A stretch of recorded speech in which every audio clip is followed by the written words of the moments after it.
बहुत पुराने समय की बात है।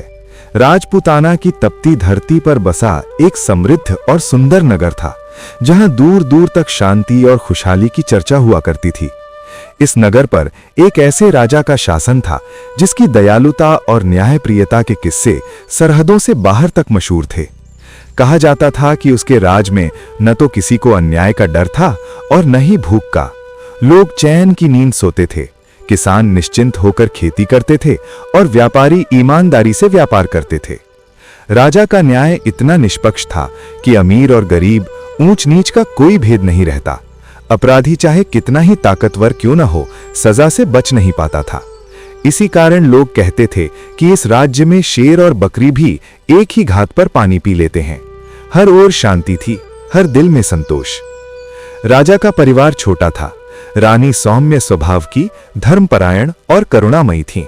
उनकी एक ही संतान थी, राजकुमार। वही राज्य का भविष्य, वही राजा की आंखों का तारा। वर्षों की मन्नतों और प्रार्थनाओं के बाद जन्मा ये पुत्र राजा और रानी दोनों के लिए अनमोल था। उसका नाम पूरे राज्य में आदर के साथ लिया जाता था। राजकुमार बचपन से ही असाधारण प्रतिभा का धनी था। अस्त्र शस्त्र चलाना हो, घुड़सवारी हो, नीति शास्त्र या युद्ध कला, हर क्षेत्र में वो निपुण था। गुरुजन उसकी बुद्धि और समझ की प्रशंसा करते नहीं थकते थे। वो स्वभाव से नेक दिल, दयालु और साहसी था। किसी कमजोर को सताया जाता देख उसका मन तुरंत द्रवित हो जाता। लेकिन एक दोष उसमें भी था, अत्यधिक लाड़ प्यार। राजा रानी ने उसे कभी किसी बात से वंचित नहीं रखा। जो चाहा वही मिला। यही कारण था कि उसके भीतर जिद का बीज धीरे धीरे गहराता चला गया। जब वो किसी चीज को पाने की ठान लेता तो फिर किसी की नहीं सुनता। उसे पाने के लिए किसी भी हद तक जाने को तैयार हो जाता। एक दिन की बात है। राजकुमार अपने साथियों और सैनिकों के साथ शिकार पर गया हुआ था। दिन ढलने लगा था। जंगल में हिरणों और जंगली पशुओं का पीछा करते करते राजकुमार अपने दल से काफी आगे निकल आया। घोड़ा तेज था और राजकुमार का जोश उससे भी तेज। काफी देर तक शिकार करने के बाद उसे जोर की प्यास लगी। गला सूखने लगा। उसने चारों ओर नजर दौड़ाई।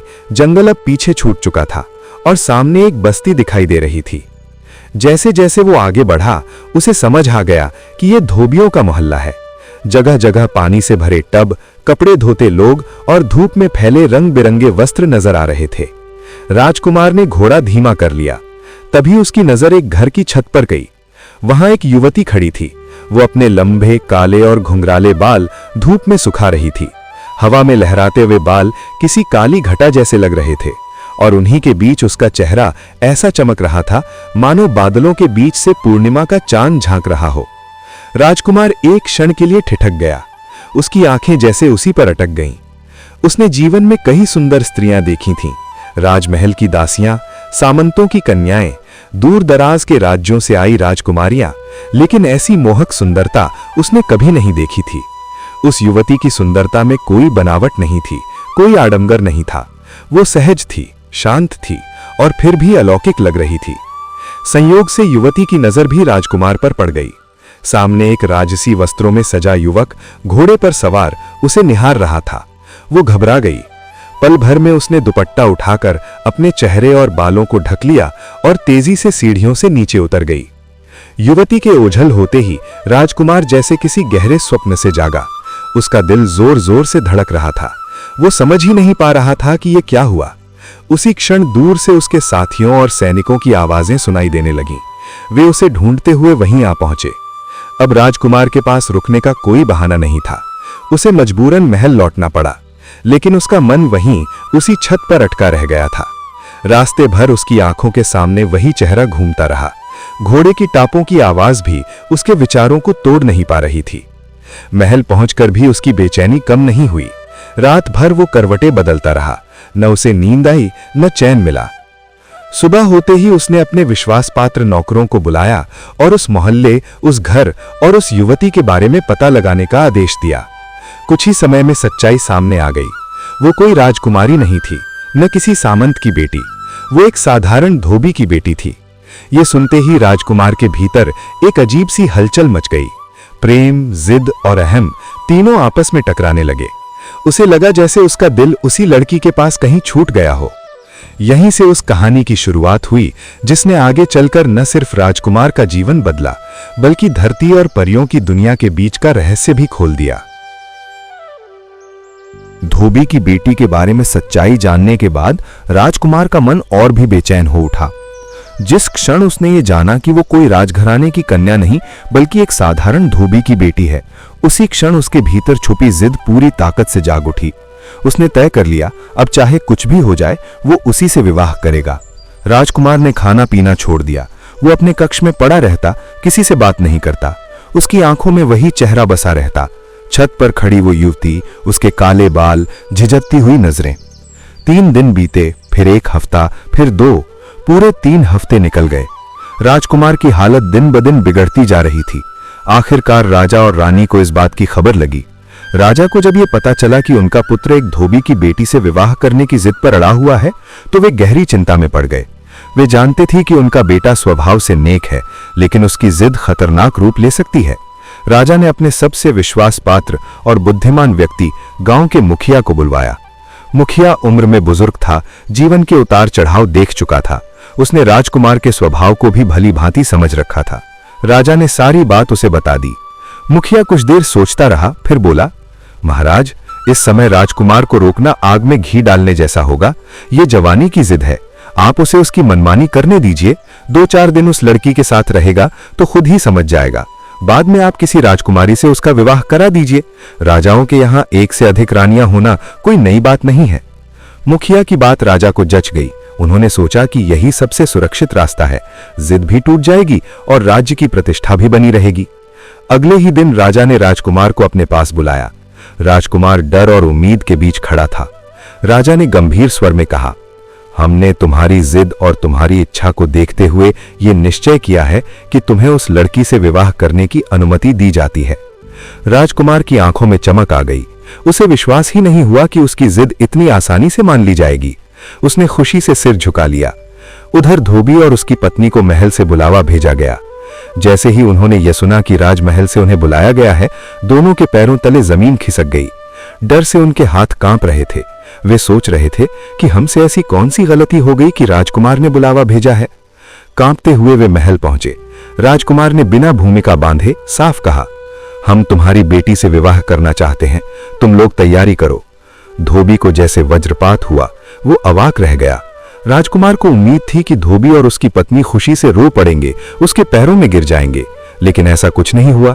दोनों एक दूसरे की ओर देखने लगे। कुछ पल बाद धोबी ने हाथ जोड़कर कहा, राजकुमार, ये हमारे लिए बड़े सौभाग्य की बात है, लेकिन हम अपनी बेटी से पूछकर ही आपको उत्तर दे पाएंगे। ये सुनते ही राजकुमार का चेहरा तमतमा उठा। उसे अपमान महसूस हुआ। उसके मन में आया कि एक मामूली धोबी जिसकी बेटी से वो विवाह करना चाहता है, वही उससे शर्त रख रहा है।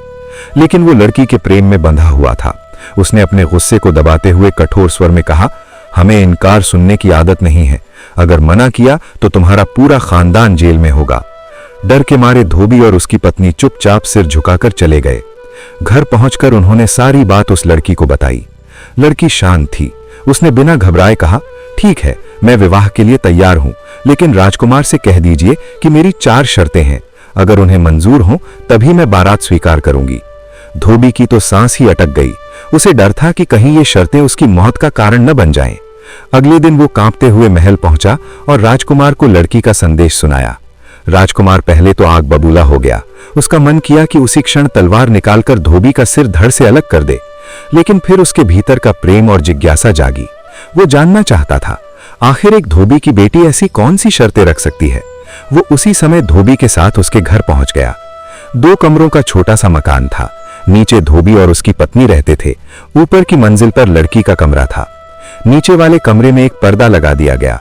उसके पीछे से लड़की की आवाज आई, शांत, दृढ़ और स्पष्ट। उसने कहा, अगर मेरी 4 शर्तें आपको मंजूर हैं तो मैं विवाह के लिए तैयार हूं। फिर उसने एक एक कर शर्तें रखीं। पहली, वो रात में महल में नहीं बिताएगी।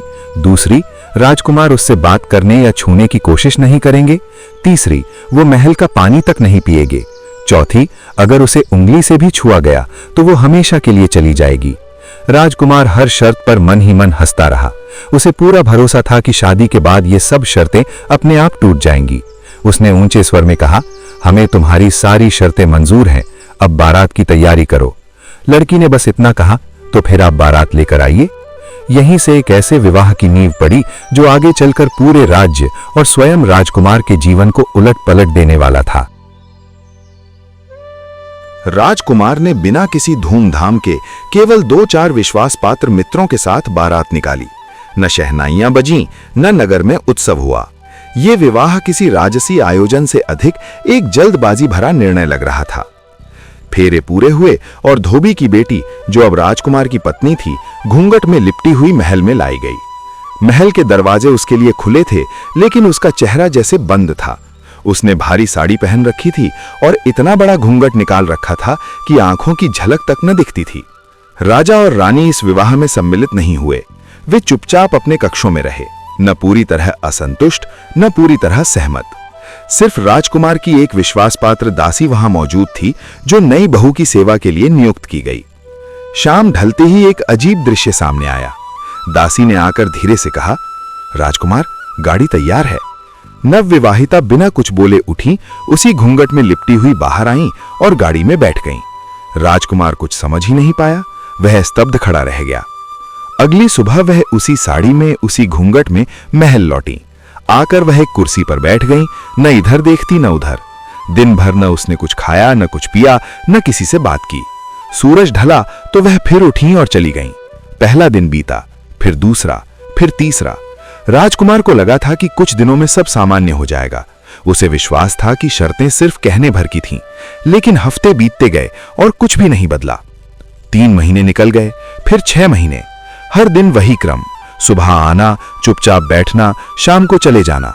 न कोई शिकायत, न कोई आग्रह। राजकुमार की बेचैनी बढ़ने लगी। जिस चेहरे की एक झलक ने उसे पागल कर दिया था, उसे देखने के लिए अब वह तरस रहा था। वह उससे बात भी नहीं कर सकता था, क्योंकि उसने स्वयं शर्तें मानी थीं। धीरे धीरे यह रहस्य पूरे महल में चर्चा का विषय बन गया। दरबार में तरह तरह की बातें होने लगीं। किसी ने कहा राजकुमारी की पत्नी अभिमानी है, किसी ने कहा वह किसी बीमारी से ग्रस्त है, तो किसी ने फुसफुसा कर कहा उसमें कुछ अलौकिक है। राजा और रानी भी परेशान हो उठे।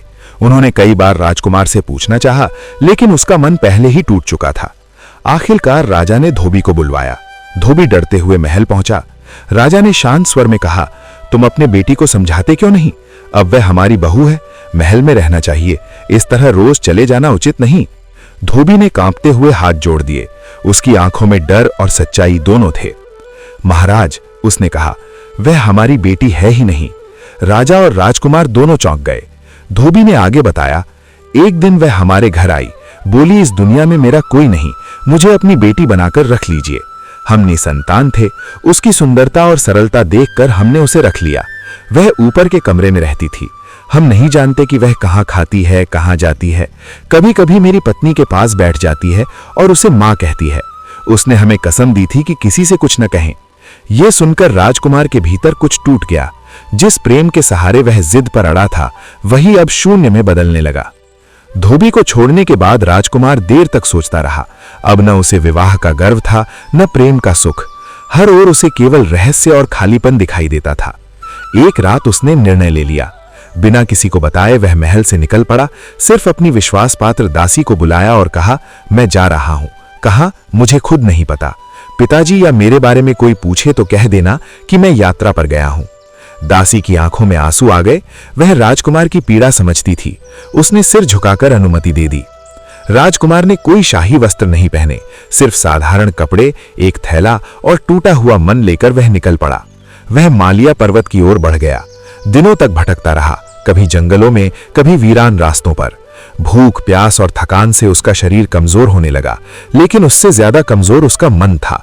एक रात बर्फ से ढकी पहाड़ियों के बीच वह शरण की तलाश में था। तभी उसे एक गुफा में हल्की सी रोशनी दिखाई दी। डरते डरते वह अंदर गया। अंदर एक अत्यंत वृद्ध योगी ध्यान मग्न बैठे थे। उनकी आंखें बंद थीं, सिर और दाढ़ी के बाल बहुत लंबे हो चुके थे। पूरा शरीर धूल से ढका था। एक छोटा सा चिराग जल रहा था। उसमें 1 गज लंबी बाती जल चुकी थी और 1 गज अभी बाकी थी। उस दृश्य को देखकर राजकुमार के मन को पहली बार शांति मिली। वह चुपचाप उनके चरणों के पास बैठ गया और वहीं से उसके जीवन की दिशा बदलने वाली यात्रा शुरू हुई। राजकुमार उस गुफा में जैसे तैसे टिक गया। बाहर बर्फीली हवा चल रही थी, पहाड़ों से टकराकर सन्नाटा और भी गहरा हो जाता था। भीतर वो वृद्ध योगी समाधि में लीन थे, इतने शांत कि लगता था जैसे समय भी उनके सामने थम गया हो। राजकुमार ने कुछ नहीं कहा, उसने केवल सिर झुकाया और वहीं बैठ गया। अगली सुबह जब उसकी आंख खुली तो गुफा में हल्की रोशनी थी। योगी अब भी उसी मुद्रा में थे। राजकुमार बाहर गया, पास के झरने से ठंडा पानी लाया, धीरे से योगी के चरण धोए, उनके सूखे बालों को साफ किया और गुफा की सफाई में लग गया। भूख लगी तो घाटी से जंगली फल तोड़ लाया और उन्हें खाकर अपना पेट भर लिया। दिन बीतते गए, एक दिन फिर दूसरा। राजकुमार बिना किसी स्वार्थ के सेवा करता रहा। उसने कभी ये नहीं पूछा कि योगी कौन है या कब आंख खोलेंगे। पूरा 1 महीना बीत गया। एक दिन अचानक योगी ने अपनी आंखें खोल दी। उनकी दृष्टि सीधी राजकुमार पर पड़ी, जो हाथ जोड़े उनके सामने बैठा था। योगी बोले, पुत्र, तू राजकुमार है, फिर इस निर्जन पर्वत पर मेरा सेवक बनकर क्यों रह रहा है? ये सुनते ही राजकुमार की आंखों से आंसू बहने लगे। उसने सारी कहानी कह सुनाई, अपनी जिद, विवाह, रहस्यमयी पत्नी और टूटे हुए मन की पीड़ा। योगी ध्यान से सुनते रहे, फिर बोले, पुत्र, तूने भूल की है, बिना जाने समझे विवाह कर लिया, लेकिन तूने निष्काम सेवा की है, इसलिए मैं तुझे खाली हाथ नहीं लौटाऊंगा। योगी ने पास रखे चिराग की जली हुई बाती की राख उठाई और राजकुमार को देते हुए कहा, इसे संभाल कर रखना। जब तू इसे अपने माथे पर लगाएगा तो तू सब कुछ देख सकेगा, लेकिन कोई तुझे नहीं देख पाएगा। अपने महल लौट जा। जब वो स्त्री बाहर जाए तो उसके साथ साथ जाना, तब तुझे उसकी सच्चाई और मजबूरी का पता चल जाएगा। राजकुमार ने श्रद्धा से राख ली, योगी के चरणों में प्रणाम किया और लौट पड़ा। कई दिनों की कठिन यात्रा के बाद वो महल पहुंचा। उसकी दशा दयनीय थी, कपड़े फटे हुए, पांवों में छाले, शरीर दुर्बल, लेकिन मन में एक नई उम्मीद थी।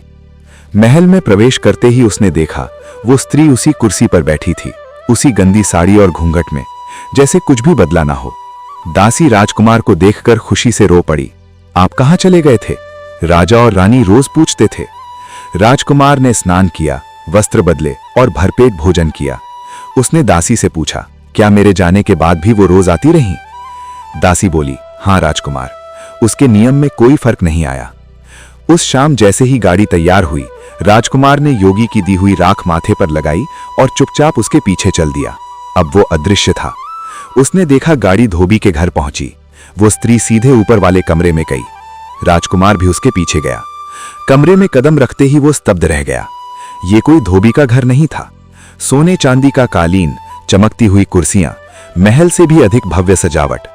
वो स्त्री घूंघट उतारकर खड़ी हुई। अब वो कोई साधारण बहू नहीं, बल्कि राजसी तेज से दमक रही थी। उसने साड़ी ऐसे उतारी जैसे कोई फटे कपड़े उतारता हो। अपनी दासी को आदेश दिया, हमाम तैयार करो।